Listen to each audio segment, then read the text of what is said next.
You ready?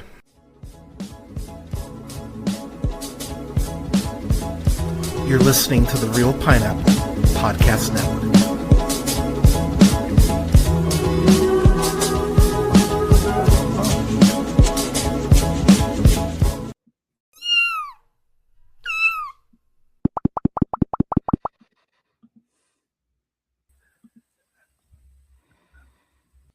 I thought, oh wait, what the hell? I was like, there I am. I was like, what? I was like, yes, we're under new management. yeah. Canada has hacked the Real Pineapple like Ultron. That's what. Did you get a haircut, by the way? Yeah, That looks good. I got my beard trimmed. Yeah, that looks really good, man. It's looking kind of crazy mountain manish, and nobody likes that. So, See, I've had the I'm gonna shave this for my birth. So I am turning 39 in about 5 weeks, which is fucking crazy. that's cool. That's cool. It's still 30s. Oh yeah, man, dude. I'm not gonna lie, dude. So I mean, Alea is like stoked about this. I'm gonna look good when I go gray. And the way this administration's going, it might be sooner than later. but like I'll look good when I get some pepper in the beard. And one thing I am looking forward to, because in the history of my family, like when we go gray, like it's kind of stormish, like X-Men stormish. So I'm gonna cornrow that shit. Like when I get gray hair, oh yeah, I'm gonna look awesome. But dude, it's good to see you, man. How are you, Canada? Good to see you too. Fun times, fun year. Yep. Nothing happened last night. Just super. It's spring, but we got snow last night. I guess people listening are like, isn't that a year-round thing in Canada? It's really not supposed to be, but Oh really? Oh shit. yeah. Okay. We So have I'm not gonna lie. where I live. We're supposed to. So I won't lie. I've always kind of had the assumption that it's kind of like Canada to snow is like what Seattle is to rain. Like that's how I always pictured it. It's like that in some areas. Okay, of fair Canada. enough. Yeah, I've lived in Washington, and it's pretty good assumption. Yeah. My favorite thing about Seattle is when the Hawks lose out on major talent, even though they have the money to afford it, because the defensive end or the cornerback or even offensive players are like, it's just too sad here. It's too rainy. I don't like it. So you know what's interesting is I really like the rain.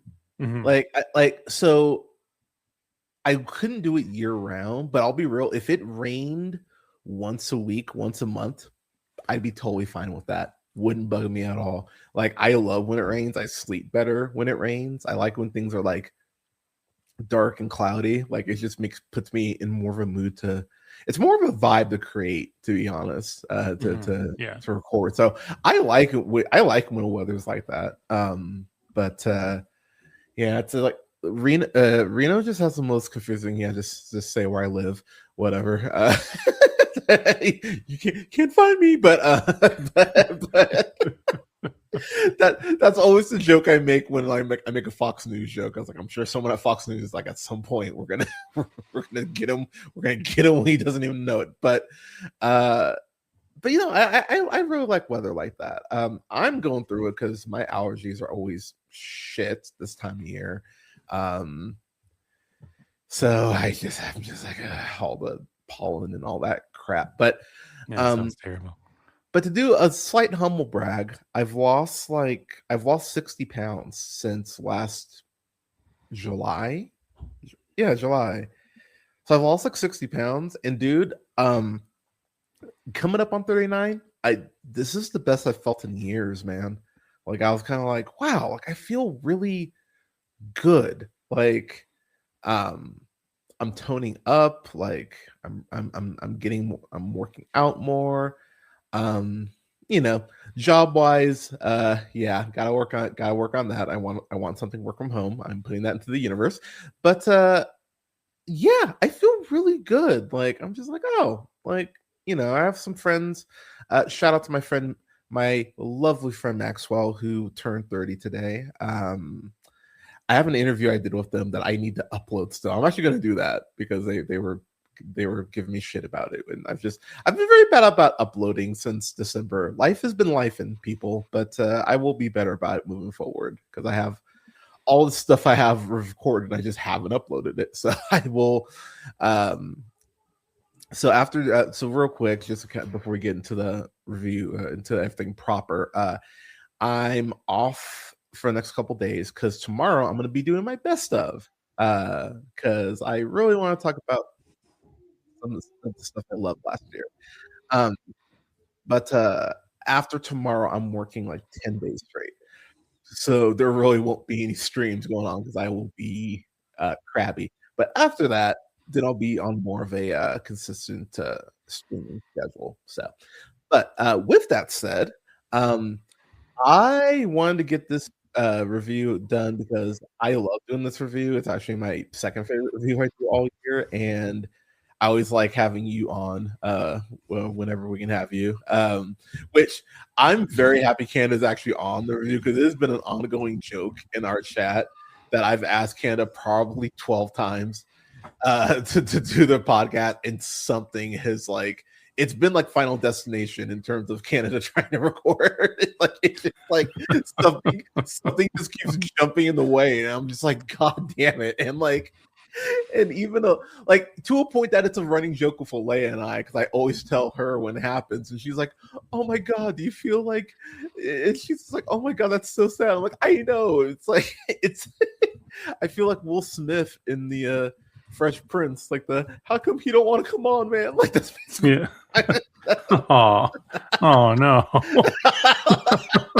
Yeah, that's your guilt trip. That was his best performance. That's like career best performance from Will Smith. Maybe not career best, but it's up there. It's up there. Like it's crazy too, because I was because in June, since it's my birthday month and it's Pride Month, I'm working on the reviews I'm going to be doing for so Heated Rivalry, that's happening. I'm going to try to have my friend Liz on for that because my friend Liz is obsessed with that show. Like I think I'm kind of obsessed with Marvel. I'm clearly not, because she's obsessed with Heated Rivalry. Like she's watching Heated Rivalry all the time. I haven't watched a Marvel thing since last month when I got Daredevil. I might watch Endgame tonight since it's 7-year anniversary. But I like. It's really interesting how I think I'm obsessed with shit, and then I'm like, maybe I'm not, because then I see people like with like Taylor Swift and Heated Rivalry. I'm like, God, do I like love tattoos on their body? Yeah, I'm just like, man, maybe I'm not obsessed. Like maybe I'm a Fairweather fan compared to some of these people, you know. But yeah, so June, since it's Pride Month and since it's my birthday month, I'm gonna be doing some reviews, special reviews for stuff I haven't reviewed before. If you want to come on, because I know we've talked about this, if you want to come on, do the Lord of the Rings trilogy with me. Yeah, absolutely. I watch that generally annually. So yeah, like because you mentioned it last year, and I was like, fuck, I haven't watched those since I was like 20, since I was like 24. I did the extendeds one day. I mean, if you could handle having like an unbearable actually nerd. Canada. I love that energy. So yes, I would be happy to have you on. But yeah, I remember that day I woke up. I at like 6 a.m. I did steak and eggs. I rolled 3 joints. I was like, I'm gonna smoke one for each film. And I did the extendeds. It was a lot of fucking fun. I recall, I think Two Towers is the one that I'm just like, because I think the other two are like, oh god, I'm gonna get the nerds come after me. I think the other two are fine. I think from what I remember, I dug Two Towers a lot, but I was never crazy into the books as a kid either. Like I actually was reading Lion, Witch of the Wardrobe instead of Lord of the Rings, which that's a whole other conversation because I like that. But anyways, God, Aslan's such a dick in those. Like, oh, kids, are you in trouble? Could you use my help? It's like he's basically Superman in BVS when that you lady's feel reaching good. up You from the feel good building. about that? Yeah, and he's just looking down like, oh God, how slow calling can you the climb Jesus roof? allegory lion a dick. That's pretty hardcore, man. I heard something haunting about the Greta Gerwig adaptation. It's like, oh man, that'd be crazy if she adapts it in a way that mocks Christianity. And I don't remember where I read it. Probably an Instagram that post. would be I think what amazing. Christians are really worried about is that she'll adapt it into a way where Jesus actually does love everybody, and they'll be like, "Hold on now, we've put up gates, and we've been gatekeeping certain things for years. Get this loves everyone unconditionally crap out of here." That is one of my favorite lines in Good Omens. Is when it's like, "Oh, what do you do?" He said, "Love each other." Yep, that'll do it. It's like, yeah, like that's literally all it fucking. I'll do it. Yeah, like it's just like, oh God, people. Which, a by good the series. way, it is. But in terms of what happened last night, that's all I'm gonna say. I have nothing else to say. But like, really, we're doing this again. That's all I'm gonna say. Because yeah, and I'll simply say I wouldn't shove my pregnant wife in front of myself as to use the human shit. Like, it's literally the South Park bigger, longer, and uncut joke. It's Operation Hide Behind the Darkies. Like, that's exactly what Stephen Miller did. Well, like, dude, yeah. Like, how is it that every opportunity to be the worst person, he takes it? It's you can pass on some of those, man. You don't have to take every opportunity to prove you're the worst person ever. And this is okay. And this is the last thing I'm going to say about it, because I really don't want to talk about it. Like I took a 40 milligram edible. I'm in a very nice vibey mood, but this is what I'll say. If your first reaction to almost getting assassinated is to say we need to build a ballroom and not gun reform, like, what's the connection? It's such an people, odd thing to say anyways, right? It's like, God, it's like, come on, people. Like, what else does he have to say for you to realize, like, this is not normal? Like, if your grandpa said this shit at half the shit Trump said at Thanksgiving, during a Thanksgiving, you couldn't look up hospice quick enough. You'd be like, holy shit, like let's call it what it is. Like, It'd be a very uncomfortable, awkward conversation. Yeah, but I don't. Yeah, midterms are coming. That's the last thing I'll say. And people are afraid about midterms, and quite frankly, y'all should be, because this shit has. This is. Remember that Amazon show, The Man in the Castle? The Man in the High Castle. Castle? Yeah. Man, that show is feeling way closer to nonfiction than it should. Like, I think it was written in the 70s off of a Philip K. Dick novel too. Oh, really? I didn't know. Yeah. Oh, I didn't know that. Okay. But but anyways, I'm leaving that shit alone because, again, good vibes. So, all right, y'all. So, 2025, I'm behind, y'all. So I'm getting caught up on a lot of stuff. I'm gonna get caught up on some movies I want to watch. I'm gonna watch Sin Help this weekend. I really want to check that one out. So I'm gonna get caught up on some stuff coming up. But I want to talk about the worst films of last year, because, man, there's some amazing stuff from last year. I'm gonna do a 2 for tomorrow. It's gonna be best of, but honorable mentions as well, because there's a lot of great film last year. Some really great stuff that I just couldn't find a spot on for the list. But as is the case each year, even though there's some great shit, there is some dumb shit. And god damn, was there some dumb shit. So I'm going to just jump right on in with a few dishonorable mentions. Another Simple Favor. Holy fuck. I goddamn, like it, like I own a Simple Favor. I think a Simple Favor is fucking great. I have a lot of fun with a Simple Favor, but Paul Feig, man, you want to talk about a director who it's Paul Feig, yeah. Man, what a confusing motherfucker. Because when he hits with something like Spy Spy is excellent. Spy is one of the best parody movies, I think, in the last 30 years. Like, I would legitimately stand on that hill. And I'm not a Melissa McCarthy fan because, you know, so much of her humor is like, I'm fat and I fall. Ooh, like, you know, it's just, it's bad physical comedy. Like, it's Three Stooges without the sense of irony. And it really bothers me. But when she does dramatic stuff, she's actually really good. Can You Ever Forgive Me? She's amazing in that. So, like, I've seen, like, I know she can, you know, like, someone like Melissa McCarthy can work with Paul Feig. And I think The First Simple Favor is really well done. I'll be real, I've never been real high on Blake Lively. She's always been one of those people, like, she's kind of like Katy Perry, where I just kind of was like, I don't understand how you've achieved this level of fame. I don't think your talent matches like the level of fame that you've achieved, and it actually bothers me that you keep getting chances. Yeah, I've never understood it with her. I really don't. And Blake Lively, coming off of Woman of the Hour, Anna Kendrick is one of my favorite actresses in the game right now. I fucking adore Anna Kendrick. She clearly knew this was a mistake because that was like the flattest press I've ever seen her do. Like, she was just like, I want to get this shit over with. And honestly, who could fucking blame her? But there's just nothing about the movie. I mean, it's pretty, but also you could watch the Travel Channel, you know, or like or go on YouTube and look up, you know, clips of places you want to go. Like, you don't need to watch this fucking movie for it.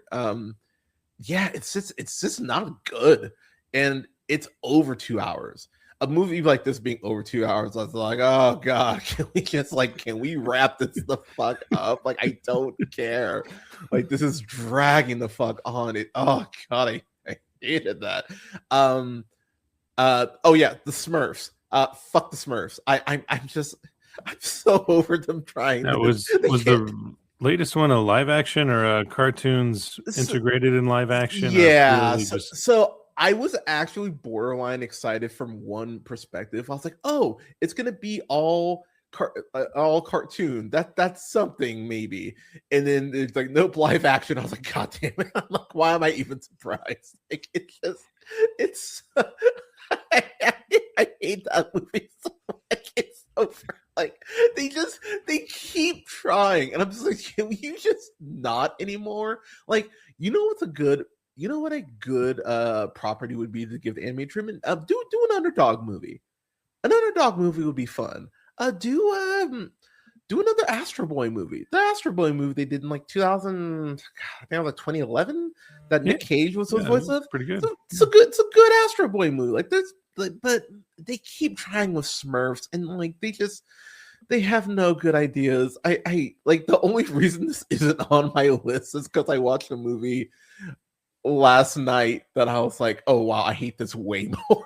So it's like, that's the only reason why Smurfs isn't on the list. Like, it's not because it's not shit, it's because this other movie is shittier than all right. Honey Don't. I'm such a fan. I dig the Coen brothers, but we really need to start having a conversation about if which one is the good one, because holy fuck, Ethan Coen's done this twice. He did this with oh god damn it, I am blanking on the name of the movie of Margot Qualley. What the hell is that movie called last year? Isn't it a part of Driveway the Dolls? Driveway Dolls. Isn't this a sequel to that, or is that a misconception? No, it's a misconception. Okay. But I had the same problems with this that I had with that one, and this one is just it's nothing. Like Margaret Qualley, I mean, my horrendously big crush on her side. She's really good at taking stuff that sometimes I'm like, this is dumb. Like, this is fucking dumb, and yet she's able to pull something out of her performance, and you kind of go like, okay, maybe there's a little something here. Because I think this is a movie that would actually be an interesting show. Like, this kind of could be like Poker Face, because it feels like it's definitely going for that vibe, but the dialogue is just it's awful. Like it's just it's fucking awful at points. And Charlie Day plays like the creepiest cop. Like she's at multiple points said like I am not interested. I am not interested. And Charlie Day is basically playing Charlie Kelly from It's Always Sunny, which is it's like funny, but also you're just like, oh my god, you should probably just shoot him at this point. Chris Evans, man.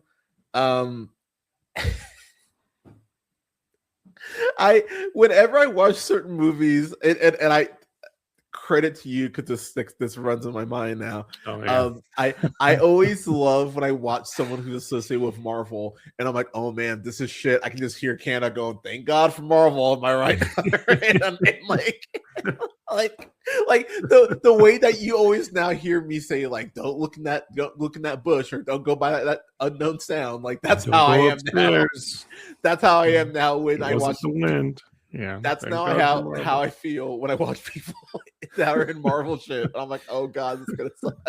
Like Mark Ruffalo, I never have to worry about that with, because like Ruffalo, if there's an actor in the game right now who's hitting almost 1,000, like if you go through Mark Ruffalo's filmography, it's kind of incredible how many like banger performances he has. You're like, god damn, like he really doesn't miss often. By the way, Dark Waters is underrated as fuck, and more people need to watch that movie, especially if all these AI centers going up. People really need to watch Dark Water.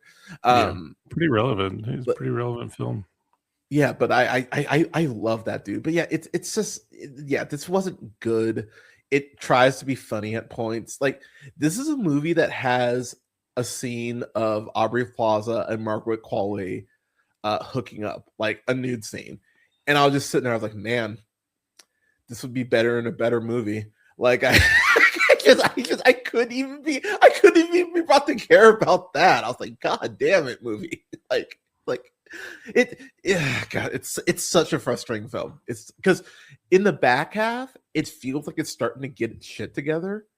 And I was like, okay, maybe we're rolling a little here. But then it ends like before, like it can actually like it's like that movie.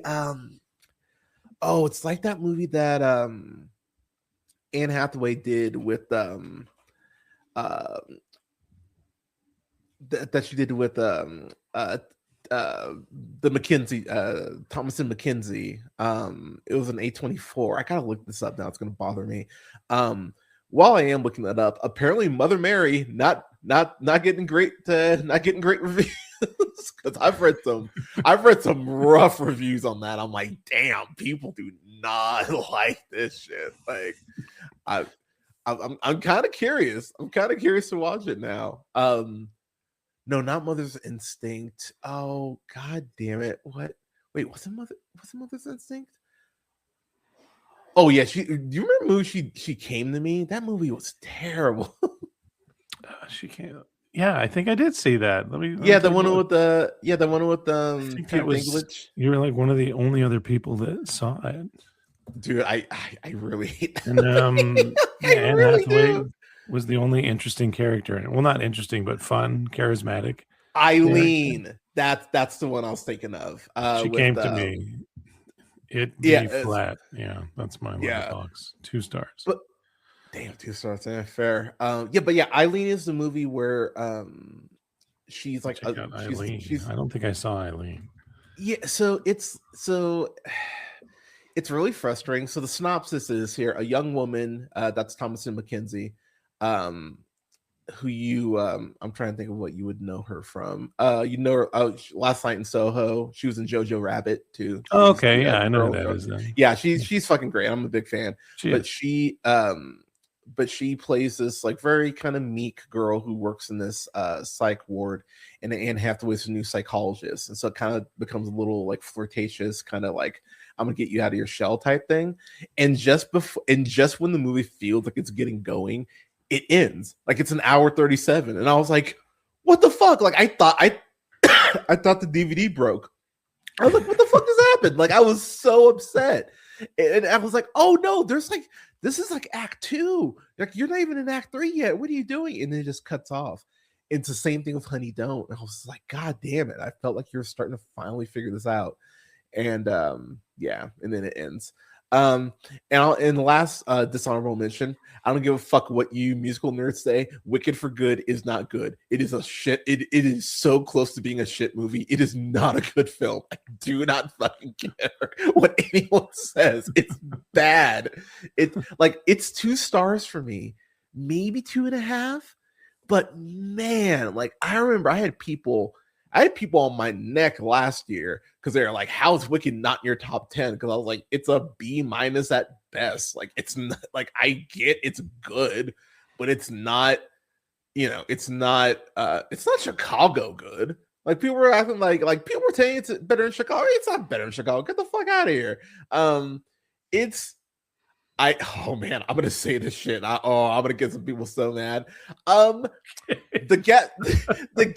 gap between Wicked and The Greatest Showman is a lot smaller than you want to admit, and I'm just gonna leave it at that. Yeah, I agree with that too. Because this is all right, I'm gonna say it. Fuck it. Give me This Is Me over Defying Gravity. Yep, fuck y'all. Don't want to hear.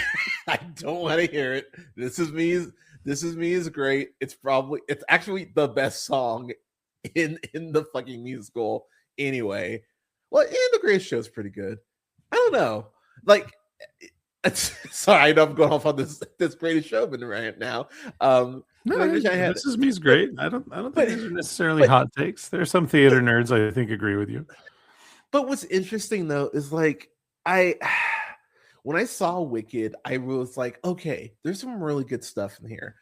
But Michelle Yeoh, man, and I'm such a fan of hers, she's so miscast. She's so goddamn miscast in that movie. Like any dramatic beat she tries to hit, it's like, oh man, it's so flat. It makes me so sad. It's like oh god, I'm gonna sound like such a dick.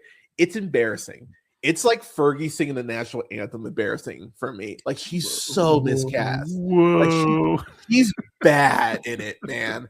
Like the fact we could have had Cheryl Lee Ralph, like holy fuck, that's an upgrade. I'm sorry, like that's an up for this type role. That's an upgrade, and it's just it. Oh man, it drags the movie. That like how bad it is. Oh god, I'm gonna say this shit. It's Malin Ackerman, Silk Spectre, and Watchmen bad.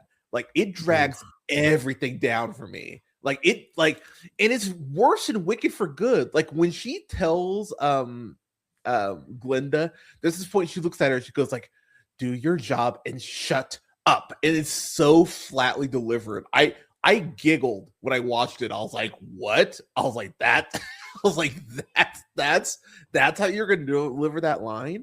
And then also that's on the director too. Like that's the take you go with. It's yeah, man, and yeah, and the whole reveal of the Scarecrow and the Tin Man designs. Oh my god, it's so bad. The design, it's so cringe. Like it's so bad. Like when I saw the Scarecrow, I again, like actually, okay, can I hang on? Let me see if I can find this now because it's gonna. Hey, put a picture up of it. I haven't seen Wicked for Good yet, and okay, hang on.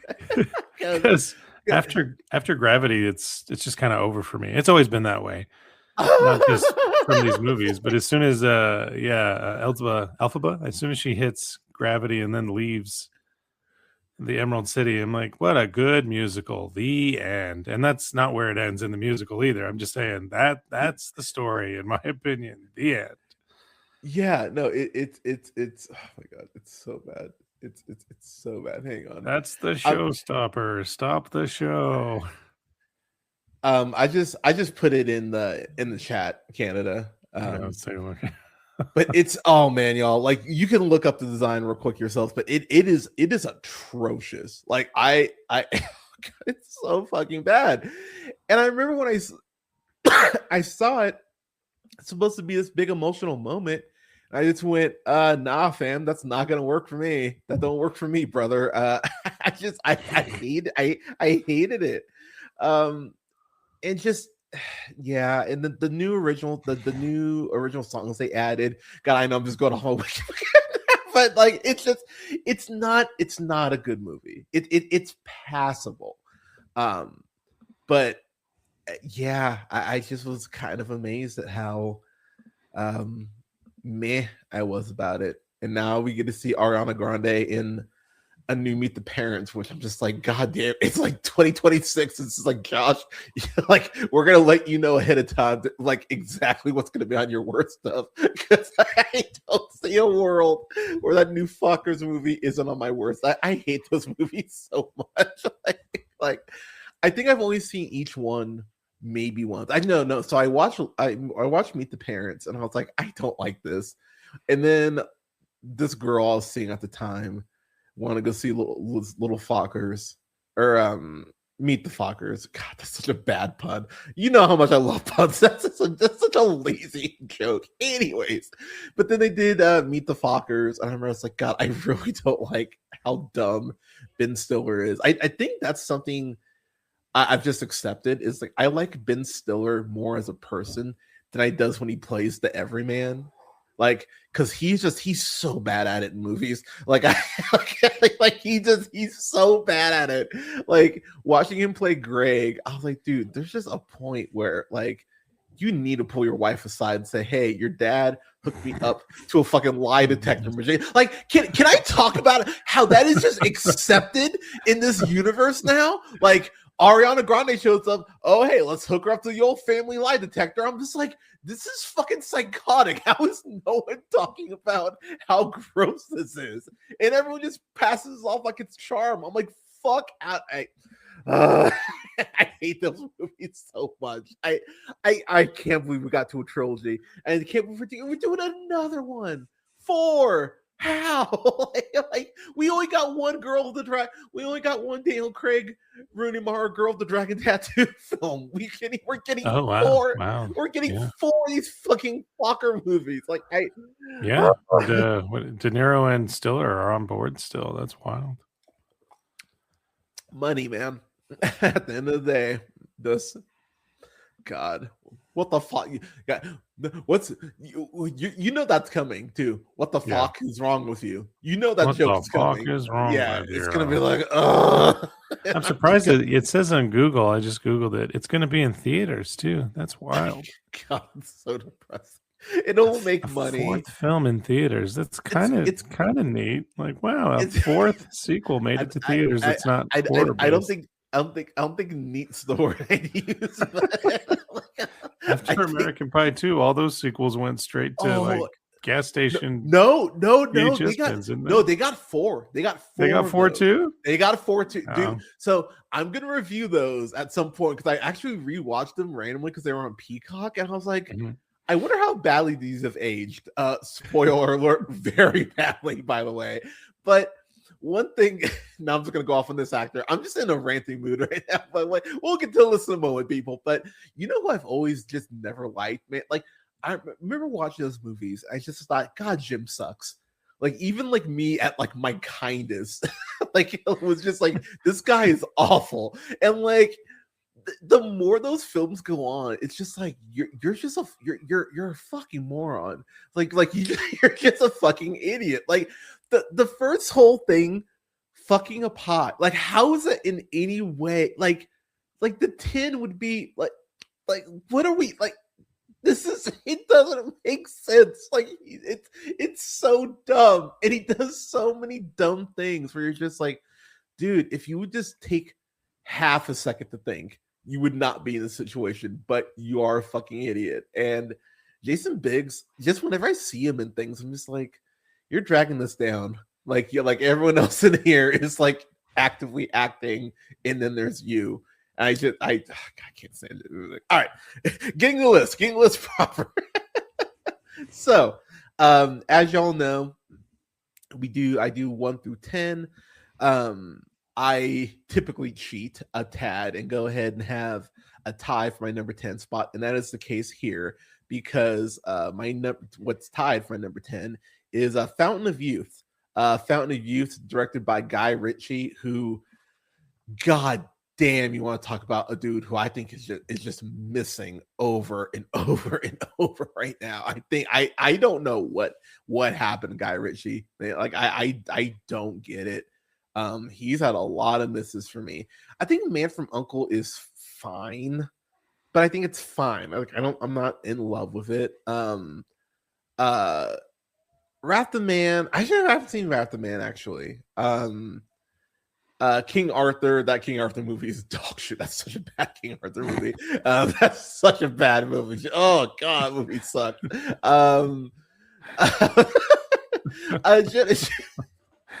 Sorry, I just thought, I'm like, oh, that's right. He did like, oh, like, you know what's funny is that Robin Hood, that Taron Egerton Robin Hood movie.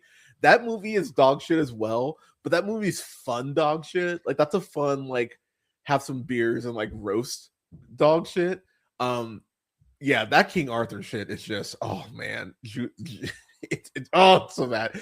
But yeah, Fountain of Youth, man. I don't know where this whole John Krasinski action star thing came from. Like I know like Jack Ryan, I know that got like 5 seasons too. I was like, god damn, like that show, and it's getting a movie now. I'm just like, oh my god, why is John Krasinski allowed to be an action star?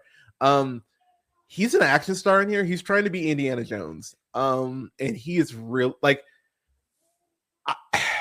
John Krasinski is so bad at being like a treasure, like an art thief / treasure hunter in this.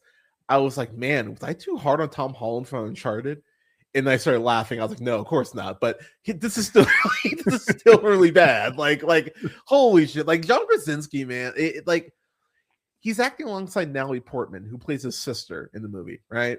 And I'm a big Natalie Portman fan.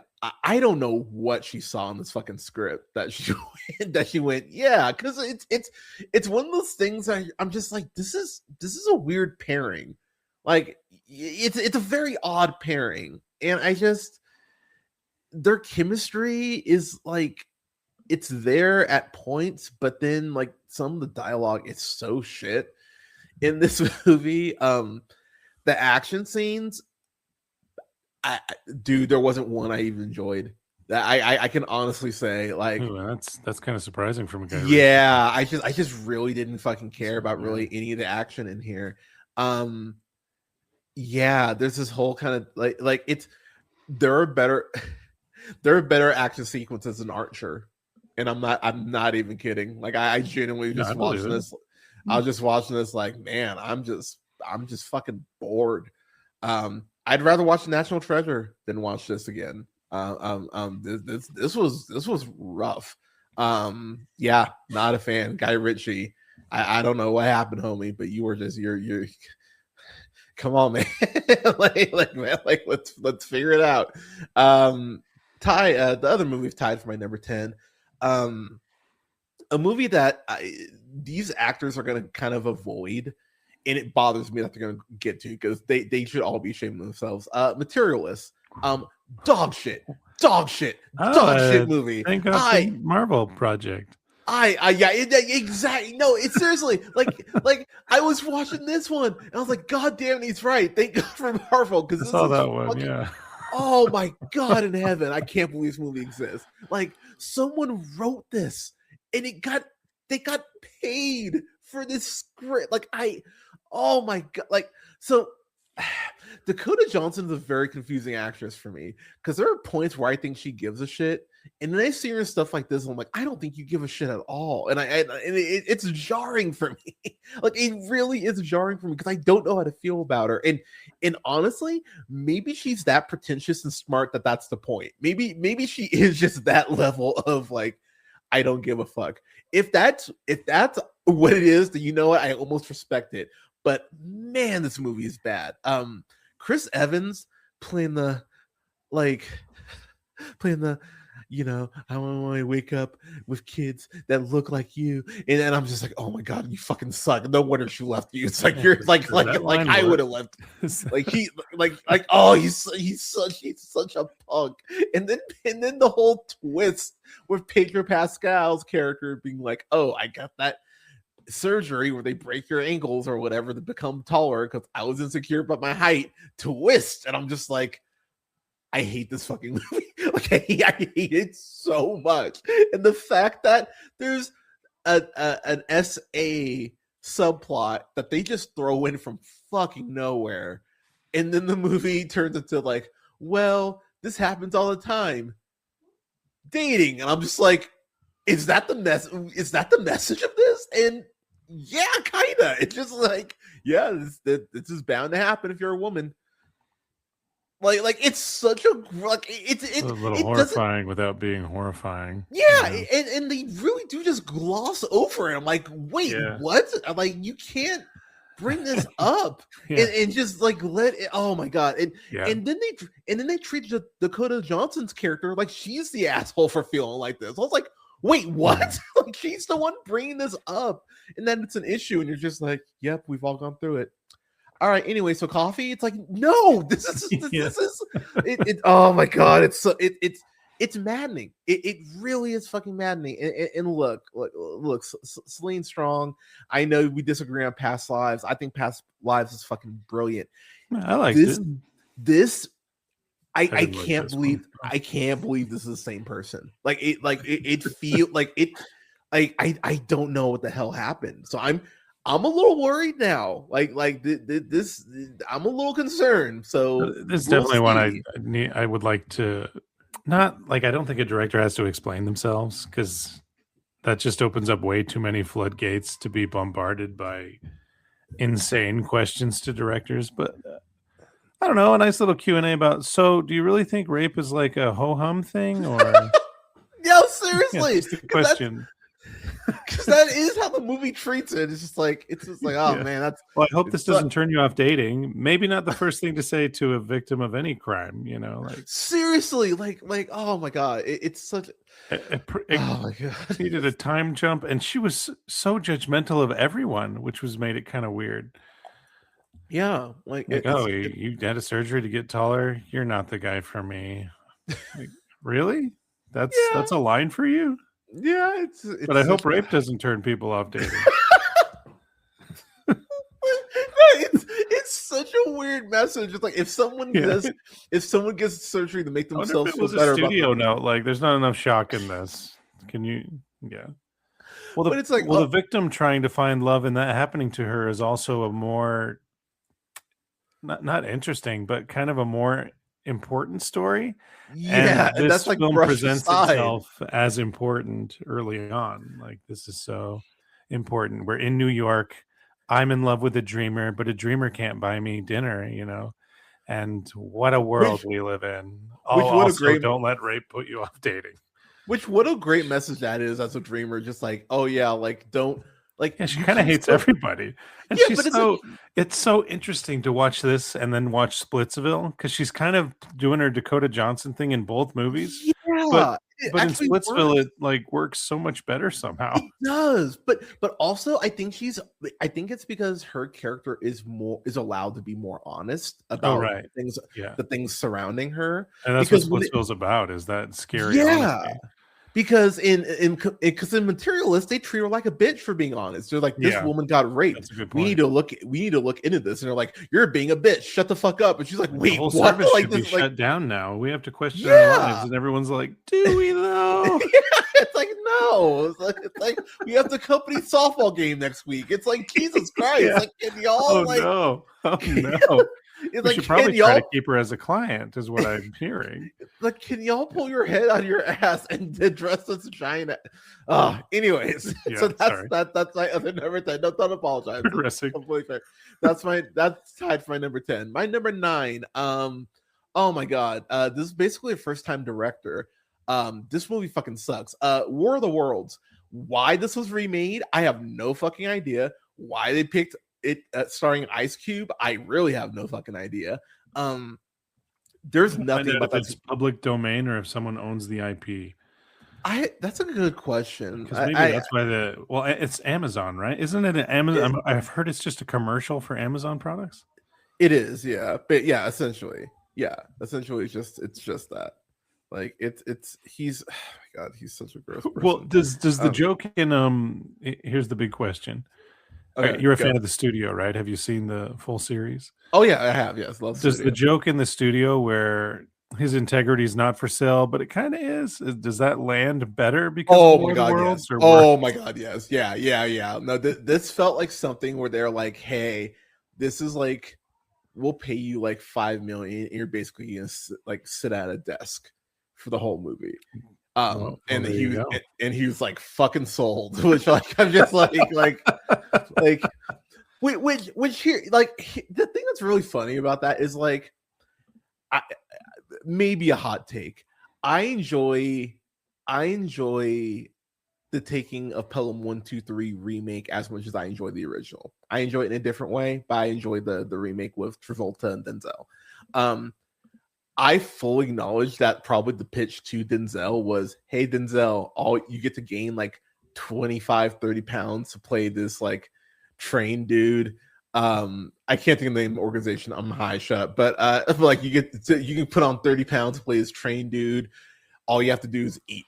You don't even need to be in shape. You just get, there will be one sequence where you have to run a little bit, but it can be like more of a light jog.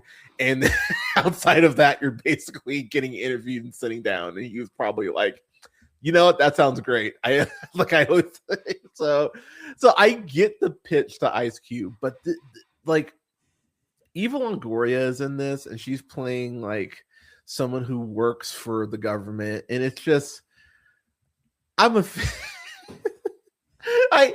I'm a fan of Eva Longoria. She seems like a nice person just from like interviews I've seen, but what do you want me to say? She's not good in this shit. Like, it's like no one's good in this shit. It's just you know what's really funny? It reminds me of that movie Searching, because like everyone is so great, because everyone is so amazing in Searching, but everyone's usually talking through like, you know, like phones and shit, or computer or whatever.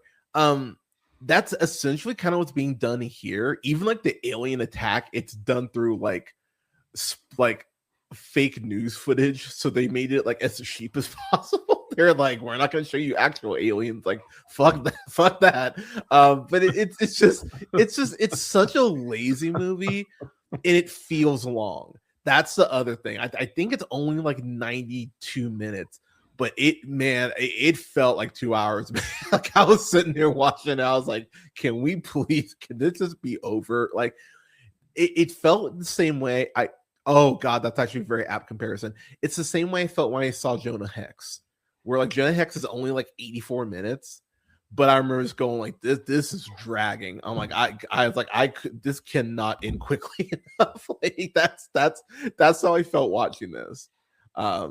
Yeah, absolutely garbage. And Amazon just, I don't know what they're doing over at Amazon's film division, man, because some of the stuff they're putting out, especially these like bad comedies like Jackpot, I'm just like, god damn, Amazon, can y'all get your shit together? Yeah, Like, Awkwafina, John Cena, was Simu Liu in that also? he was, and Yeah. honestly, that got from Marvel. Yeah, I saw you got that Doomsday chair. I mean, you did, so. As you know, I'm a kind of a downer when it comes to those films, but I'm excited to see. Oh, you are. Yeah. It's crazy. It's been she's this kind long. of a great character, so let's go. Yeah, when I have you on later this month for the MCU podcast, that'll be fun. That'll be a fun conversation because I have an idea with Shang-Chi. But your wild swigs are always much appreciated. Thanks, man. All right, so number 8, make this one quick. Tyler Perry's Medea Destination Wedding. I'm so over this shit. Like, I just want him to go away.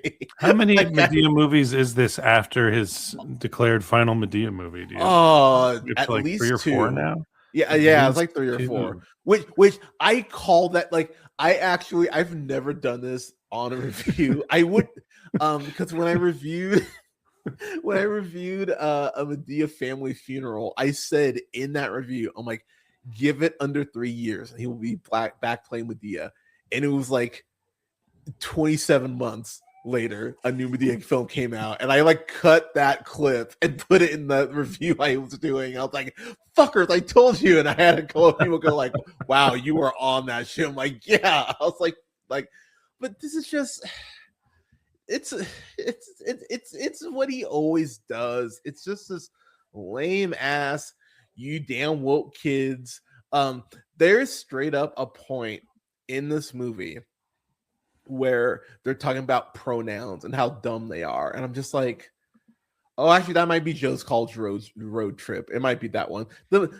I'll be real. Some of these Medea movies these Medea movies, man. They just blend. There's just a pocket of my brain that I just like reach into every now and then to pull out a random plot or plot point from these films. But it's like if you told me to try to differentiate between them, it's getting really hard to, man. Like they all are just kind of the same thing. It's Tyler Perry talking about Jesus, and then Medea being like, "You kids are old. You kids are you don't understand how things work." Like it's just like it's that shit over there. Hallelujah! It's like that. It's that bullshit over and over to the point that my brain is just like trying to protect itself because I'm so over these goddamn movies, but they keep getting people to watch them. It makes me so upset. I'm happy that Hollywood kind of has woken up a little bit to Zack Snyder and been like, this guy kind of keeps striking out. Let's stop giving him money. Well, Tyler Perry uses his own money, doesn't he? Or is that a misconception? I don't know anymore. But like even Netflix at a point was like, okay, Zack Snyder, we keep giving you $200 million and you keep fucking us up. Whoa. Like, oh my god, those Rebel Moon movies, those were strikeouts, those army that like he just I think he did Twilight and Other Gods, and even I don't know what I'm talking about. Is that a real thing? Yeah, that just kind of came and went. Yeah, that's an animated, which Alea actually said was actually a pretty decent show. His visual, you'd think he'd want to go more towards the animation life because of the possibilities and just look, isn't this pretty? And you don't have to pay attention to the plot. His Nazi Owl movie, for example, that was pretty awesome. So that's the thing, dude. I love that movie. Like whenever the Snyder verses come at me, which has been often, it's been a few times. I've been a little vocal of Snyder over the years, but it seems like Hollywood has at least woken up to Snyder. It's been like, okay, enough of this. But Tyler Perry, he's so big now. Like it doesn't matter. It doesn't matter, unfortunately. But that's what's so mad. It's his films are maddening in the way to me that Disney animated films are maddening to me when they're just bad. Like we've harped on this movie a lot. Wish is a bad fucking movie. It is a bad film. And the fact that company has all the resources they do, and they put that shit out for like their 100th anniversary or some shit like that, like that's the movie you put out in celebration. Y'all should be fucking ashamed of yourselves. Are you fucking kidding me? Like I watched that on Disney Plus. I was like, holy fuck, this is not good. It could have been Nimona, but they went with Wish. Yeah. I was like, God Almighty, what a swing and a miss. Like at that, I think my Letterboxd so many problems. It's oh man, it's terrible. It's a rough watch, man. But yeah, that's what it is with Tyler Perry. He has all the resources in the world. He literally has his own studio. And he outside of that, he doesn't put other people on. He's not producing films for young directors or anything. He's always writing, producing, starring, directing. It's always about him. And yet no one gives him shit for that. Like I give Christopher Nolan shit for how pretentious he is. I think Tyler Perry is more pretentious than Christopher Nolan. I at least respect Christopher Nolan. I don't always like the dude, but I have respect for Christopher Nolan. Oh my god. And by the way, I had one of my friends actually ask me, they're like, "Oh, would you say any of the shit to Tyler Perry's face?" I'm like, "Yeah, I'd call him a coon right to his face. Fuck Tyler Perry. You think I give a shit? I fucking hate. I can't stand that motherfucker." Whoa. I can't. No, I absolutely would. He's the fucking worst. And these Medea movies just there's nothing new about these. Mm-hmm. Like like this is the Adam Sandler. This is Black Adam Sandler shit. Tyler Perry was like, "How can I do a tax write-off for vacation? Oh, let's do a movie." Yeah, Medea's like, yeah, we've hit that earnest level with Medea. Like the next one is going to be Medea in space. Like it's like we're heading that way. very over these fucked up Perry. All right, that was number 8. Number 7. Speaking of someone I'm over, Mark Wahlberg, man, Flight Risk, number 7. I didn't see that one, but yeah, go on. Yeah. Just I don't get why we keep letting Mark Wahlberg slide.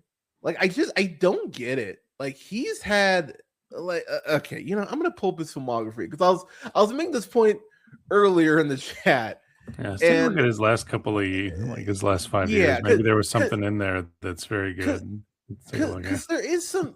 Because let's be like I am always fair. There has been some stuff that Wahlberg has done that has been, I think, actually pretty fucking great. But the run he's been on recently has been okay. So I'll here's where I'll start. So we'll start 2003, right? So Italian Job, movie I dig. I Heart Huckabees, yeah, good stuff. Four Brothers, Richard Jenkins and I Heart Huckabees. Oh my god, you love Richard Jenkins. I do love Richard Jenkins. He's great. Okay, Invincible, it's all right. Departed, yeah, great stuff. Shooter, I think it's all right. We Own the Night, Happening, garbage. Max Payne, garbage. Lovely Bones, garbage. Date Night, it's okay. 2010 is where we're at now. So you get Other Guys, which I dig. Fighter, okay, I like Fighter. Contraband, Ted, I like Ted. Broken City, and then Pain and Gain, right? Okay, so still 2013. Two Guns, him and Denzel, which I think Two Guns is fun. And then Lone Survivor, which I do like Lone Survivor.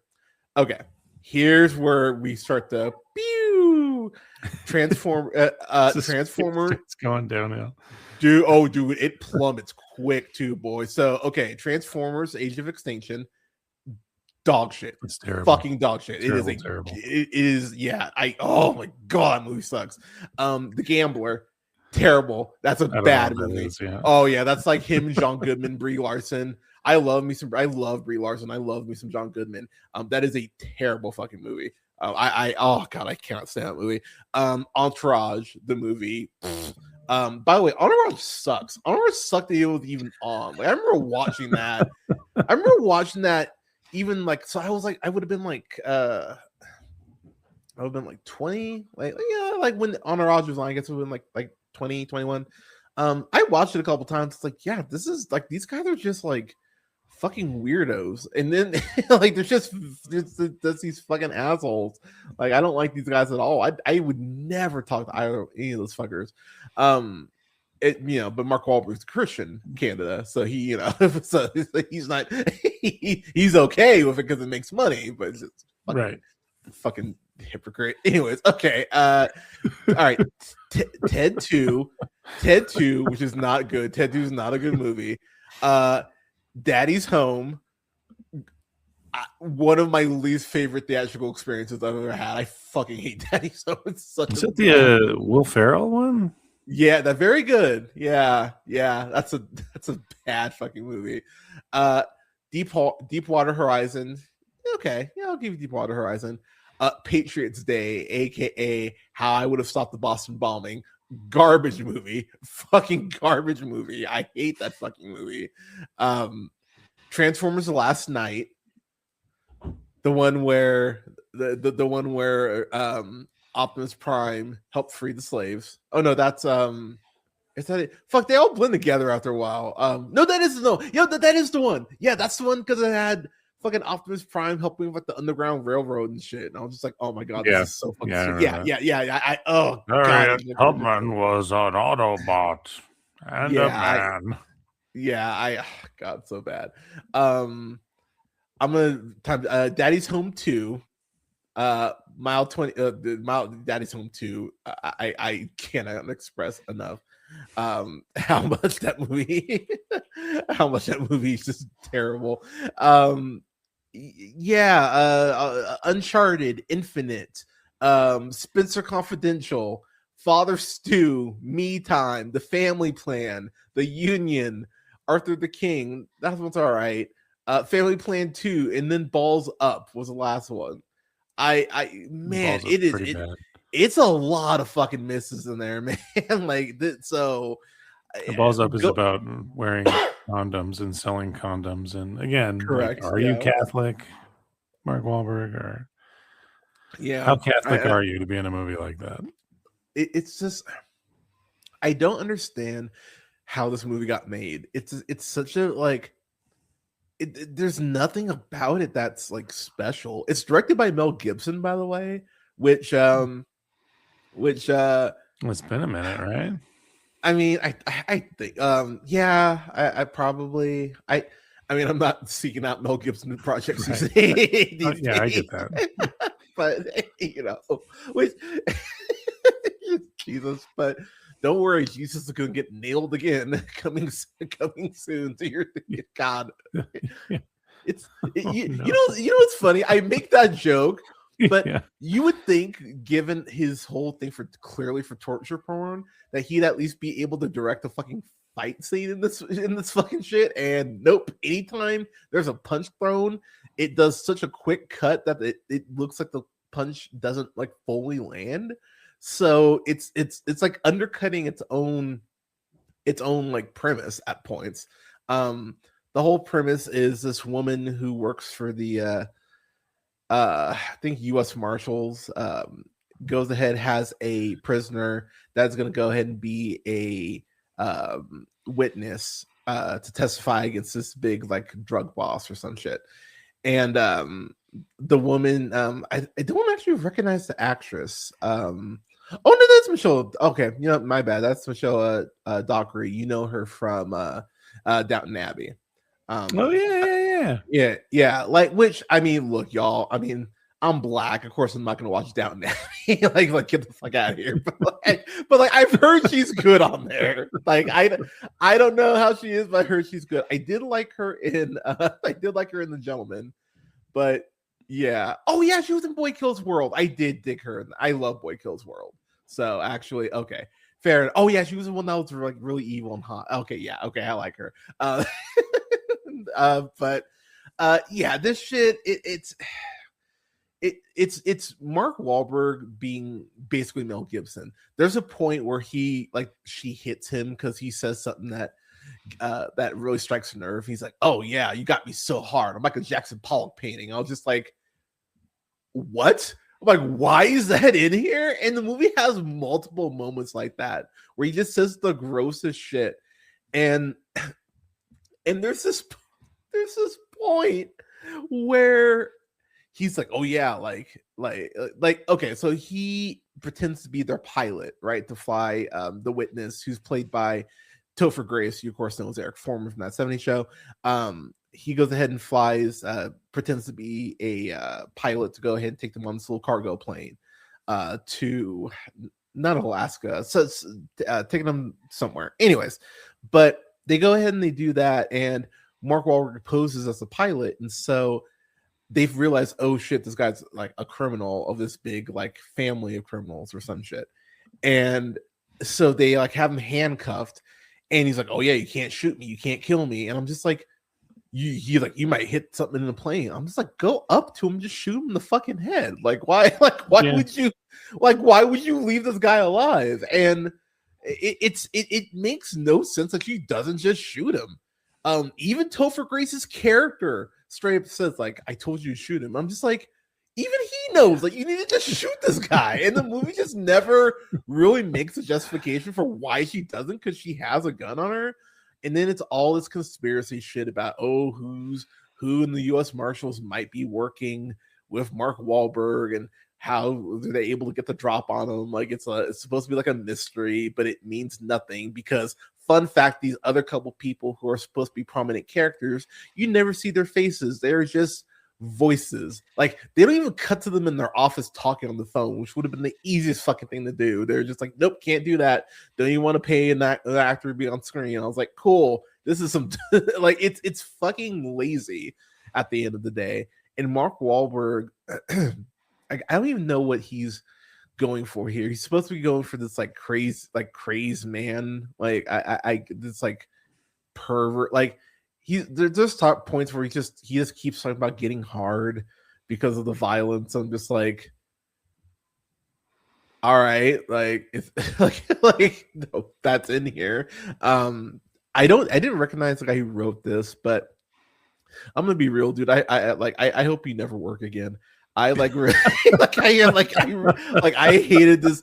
I hated this bad, man. Like it's one of those where I'm like, yeah, I don't know if I want to give you another at bat. You might just need to switch to producing or something because the writing may not be for you. I just man. And Mel Gibson, the actual directing is very lazy. Which, say what you will about Mel Gibson, he's a fucking monster, but he has been known to be a good director, at least from a different standpoint. Yeah. And that is not on display here. So yeah, that's my number 7. My number 6. Oh yeah, that's right. This is my number 6. My number 6 is a sequel to a movie, ironically starring Mark Wahlberg. It's The Family Plan 2. I hate this movie so much. Like, Mark Wahlberg's laziness is just really been on display this year. Like, just how much he doesn't fucking care. And The Family Plan 2, it's just one of those movies. Like, I'm such a Michelle Monaghan fan. I'm such a fan of hers. And it breaks my heart that she is like reduced to being in dumb shit like this. She should be a bigger deal because she really is fucking talented. And she's trying to have some chemistry with Mark Wahlberg. And it just feels like it's not on his side. Like, she's clearly trying to have chemistry with him. And it's almost like he's appalled by her at points. Like, I just never bought it from his side.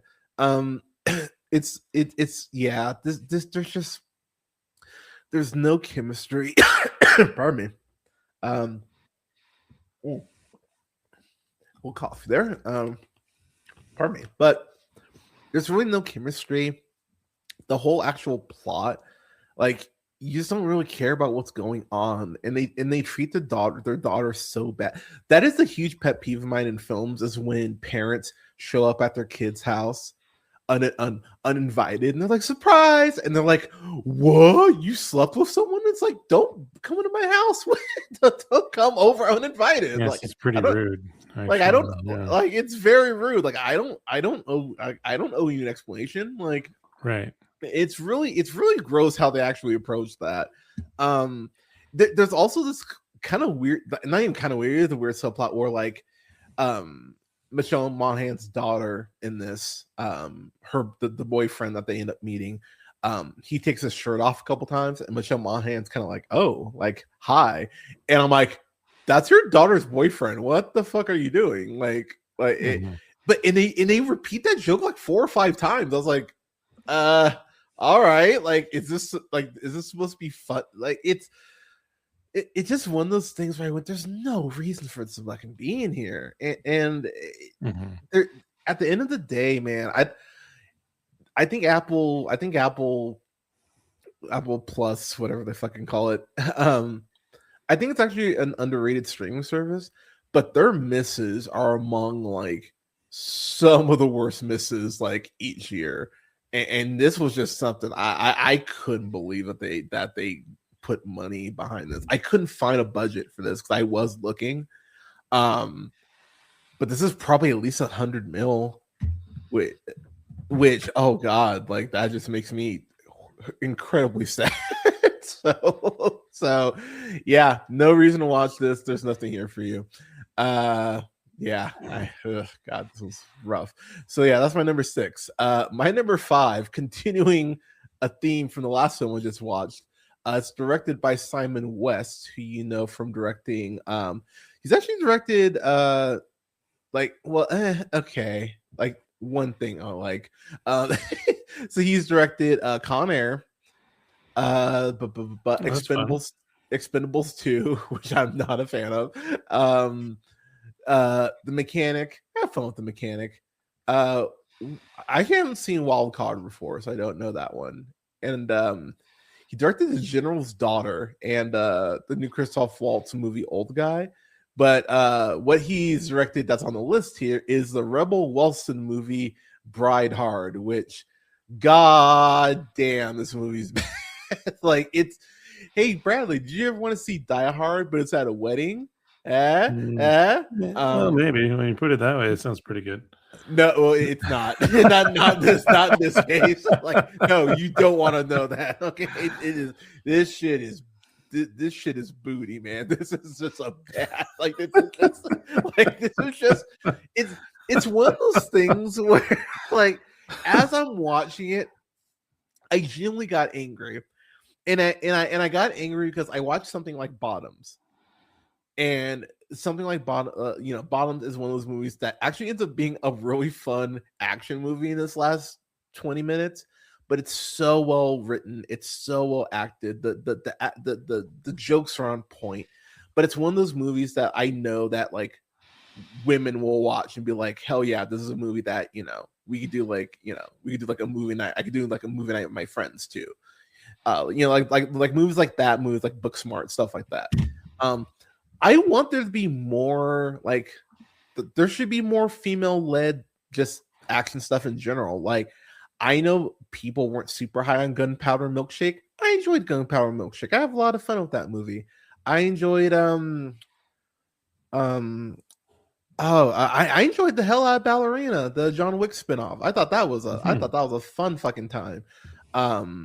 Yeah, so I mean, like, I want to see more stuff like that. And the cast here, I mean, Rebel Wilson, Anna Camp, who, from the Pitch Perfect movies, Anna Klumsky, who from, of course, My Girl, They, Them, Uncle Buck, Investigating Anna, to name a few, Divine Joy Randolph, fresh off of Holdovers. I mean, the cast there's a cast here. And just none of the jokes really land. The whole friendship, which is one of the big bases of the film, is that Rebel Wilson and oh god, what's her name? And Anna Camp have been like best friends since they were like 13 years old, and so Anna Camp's getting married, but she doesn't know that her best friend is a spy, and she's been a spy for like 13 years, has never told her, and it's like, so then that becomes a point of friction. It's like, what, you lied to me? And it is like, yeah, you did have several times you could have like told your friend. Like, it's the same thing in like The Family Plan, where I just rolled my eyes, where it's like I didn't know how to tell you. It's like, we've been together for a decade, you asshole. You could have found one time to be like, hey, I'm a fucking spy, by the way. Like, right. And I was just like, no, boo fuckity who. You had your time to tell them, and you didn't. And so when they freak out, they're like, I'm so sorry, why are you acting like this? It's like, eat a bag of dicks. You guys are assholes. Like, how dare you keep something that big from someone so important in your fucking life? And oh my god, and just bad puns galore. There are so many. There's a joke in here, oh god, where she talks about Rebel Wilson talks about like be like a grandma getting wet because they're so horny. And I remember I just went, why is this in here? I'm just like, why are we doing this? There's so many jokes like that where you're like, this isn't a joke, this is more of a rep. Like it's kind of more like but people accuse Family Guy of doing, it's like that. It's the action bits don't work at all. I can't remember who the villain is in this. It's Steven Dorff, which was so I'm not gonna lie, that's the only thing that made me laugh, is that Steven Dorff, for apparently how much of a douche he is, like, you know what? You deserve to be the villain in Brightheart. Like, this is exactly what you deserve because you're terrible. And so I got it's kind of like how I kind of felt the same way, a little differently, like how watching Hugh Grant and Paddington 2, where I'm just like, you know what? It's fitting that this movie about a CGI bear is saving your career right now because you've been such a douchebag for years. It's like good. I'm happy because think about it, man. Hugh Grant wasn't doing shit for so long, and then he got Paddington 2, and people were like, "Oh, he's got some heat again." And yeah, so he owes Paddington all the marmalade for the rest of that bear's life. I like that. Yeah, all the marmalade. But and yay for new Paddington. But yeah, y'all, there is more female led stuff. Atomic Blonde is a great example. Of female led stuff.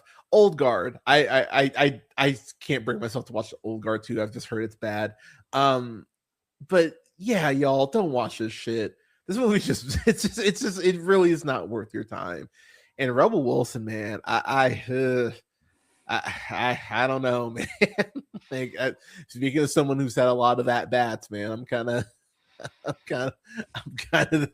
that point where it's like, yeah, maybe you go away for like 2 or 3 years because this is not working for me. But that was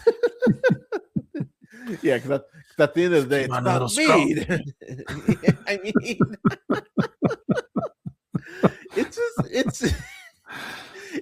it really is sad though, man. Because like I have to imagine, and maybe I'm giving these actors like far too much credit, but I want to imagine like most of them don't want to be in shit.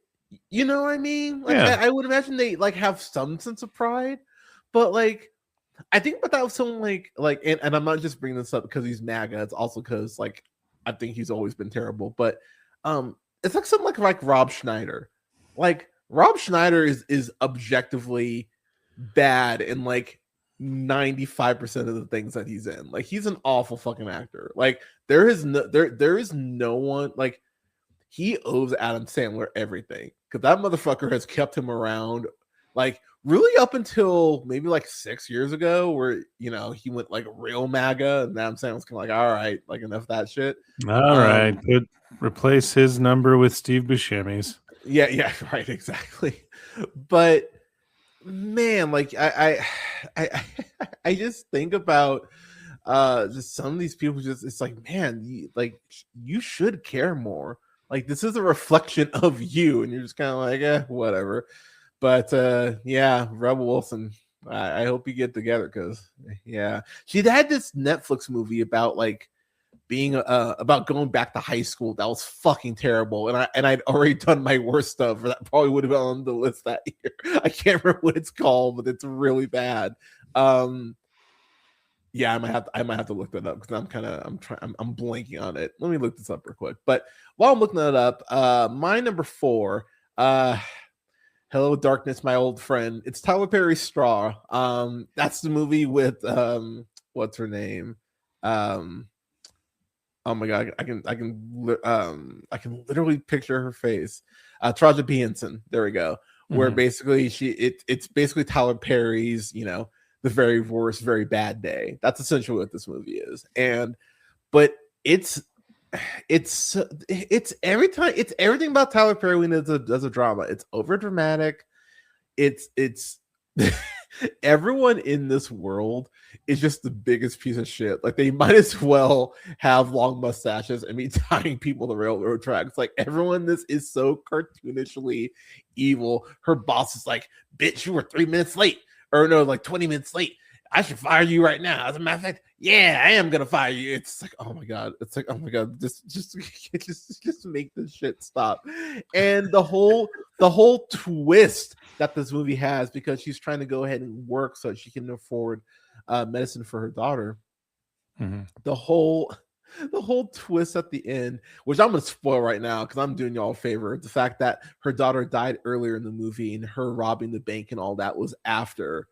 Oh, that's weird. She realized her daughter. Yeah, so it's a twist. So it's like this Shyamalan twist, like, oh, we got you, and I'm just like, and I'll be real. When I just started laughing because I went, why am I surprised? Like, why am I even surprised anymore that this is what this fucker does? Like, he just doesn't like.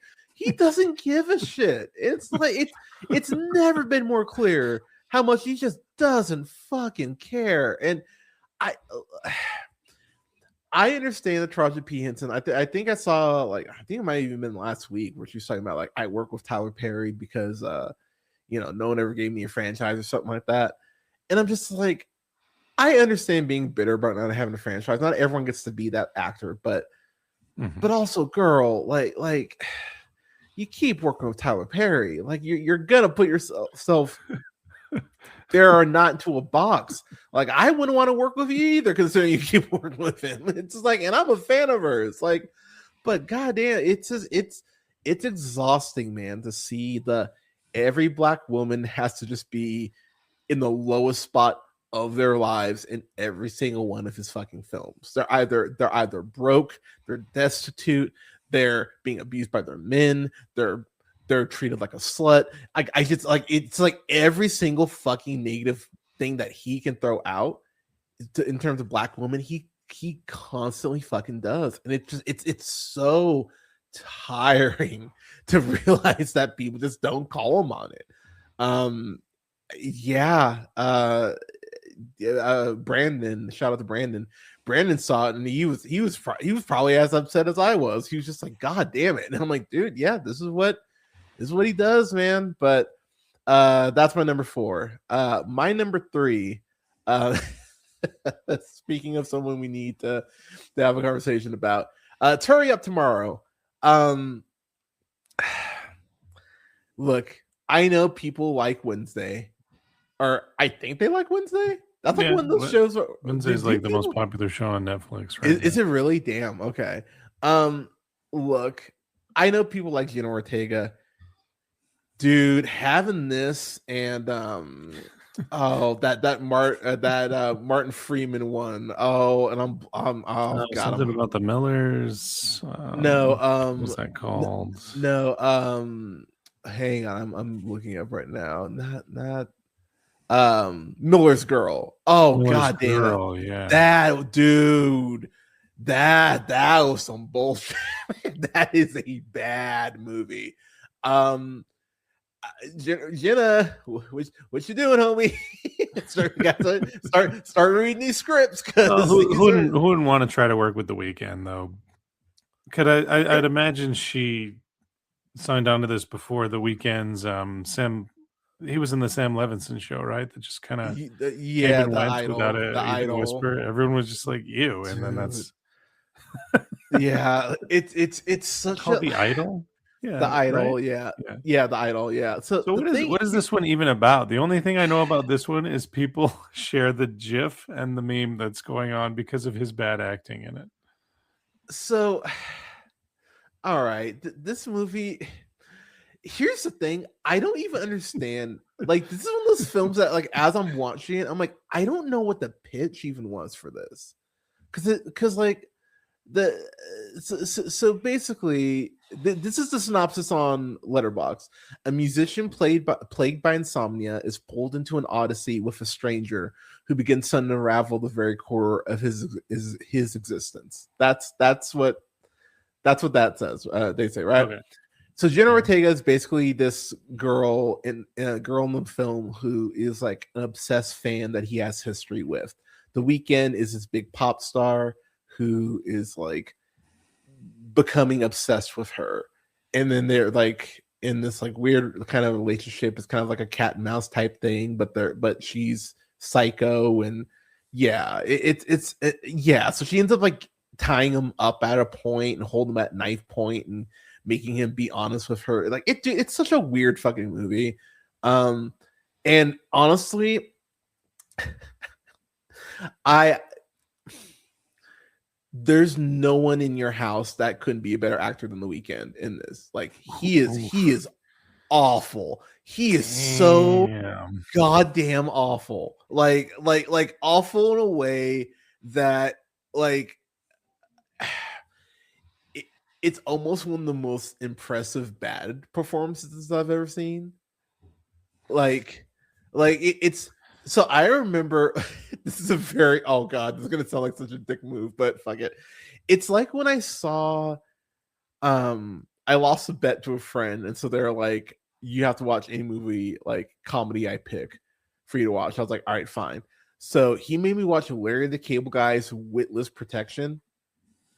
Dude, I got about 20 minutes in and I was like, I don't know if I'm going to be able to get through this. And I was like genuinely angry. at about the 30-minute mark, I realized I'm like, there's nothing this movie could do to not get like an F at best. And then at the hour mark, I was just like, oh yeah, this is gonna be top 5 best case scenario for this movie. The weekend, I hand to God, I believe this, that anyone in your house could be a better actor than The Weeknd in this. Like, I could not fucking believe how bad he is in this. And the other thing too, man, Jenna Ortega, she's not good in this. She's actually pretty fucking bad in this. And they don't have chemistry. Like, there's this point where she's like holding him at knife point. She's like, be honest with me, be honest with me. And he starts singing one of his new songs, which this is how I basically reacted. Like when they started singing together as she's still holding him at knife point, it's supposed to be this like breakthrough moment for both of them. I was like, oh cool, fuck both of you. I was like, you're both terrible people, and I hate you both. It's oh my god, it's so yeah. The thing that's very frustrating about it is that it's very much like Euphoria in the sense that it clearly thinks it's being deep.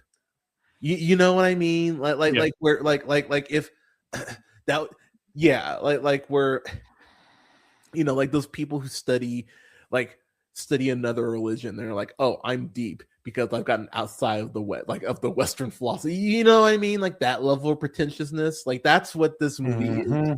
That's what this movie is. I'll admit, Euphoria got its hooks in me. I'm like, oh, but I even like what you just said. I feel smarter than everyone else because I don't think this is great. I know this is trash I'm watching, but just like everyone else, I'm like, all right, let's turn on this trash and watch it. But dude, I get it, man, because like I fell into that trap with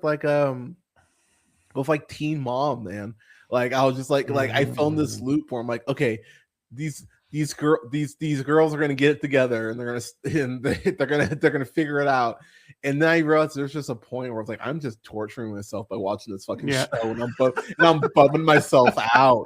I'm like, I need to just not watch this anymore. So I just stopped watching it. But I watched it for like 4 years. But yeah, it's very much that level of just like gross. I will say some of the cinematography, to give a little bit of credit, there is some cool cinematography in here, but it's not even close to enough to justify watching this shit. Like the whole the clip that Nick shares in the chat all the time. Shout out to Nick from Afternoon Tune, where he's like, shut up, seriously, shut, like that clip. What is wrong with you? I'm trying to help you. That scene. Oh my god! Like oh man, I couldn't even replicate how I was cringing while I was watching that.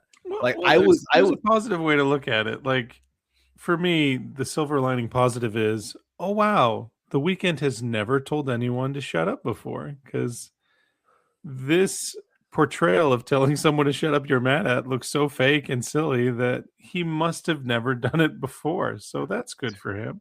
Dude, it's so bad, man. Oh my god, it really makes me wonder, how does someone who, and I'll admit this, I think a lot of Weeknd songs are amazing.